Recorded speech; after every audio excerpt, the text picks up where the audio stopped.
नमस्कार विद्यार्थी मित्रांनो, इयत्ता 10वीच्या विषय गणित भाग 1 मध्ये प्रकरण क्रमांक 6 या सांख्यिकी प्रकरणात मध्ये महत्वाचे जे मुद्दे आहेत ते 12 गुणांचे. तर यामध्ये एक उदाहरण जर घेतलं, एक उदाहरण पूर्णच्या पूर्ण या 6 मुद्द्यावर आधारित होऊ शकतं.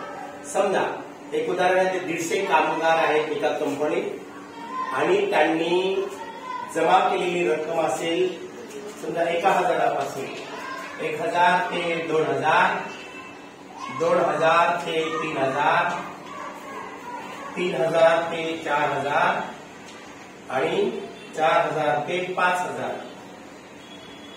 अशी जमा केली.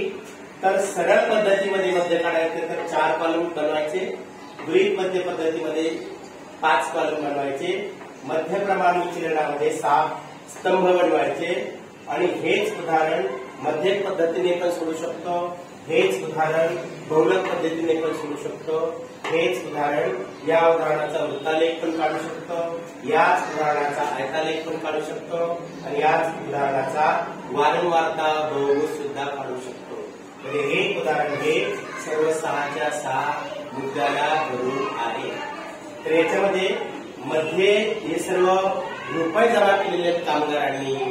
तर याचं जे एकक आहे ते विसरायचं नाही, रुपये याचं शेवटी त्याचं उत्तर रुपयामध्ये येईल.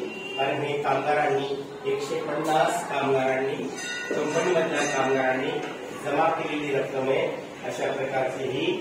तर ते प्रत्येक उदाहरण याच्यामध्ये लागू पडतं आणि याच्यामधलं खास करून इथे विस्तार केलं.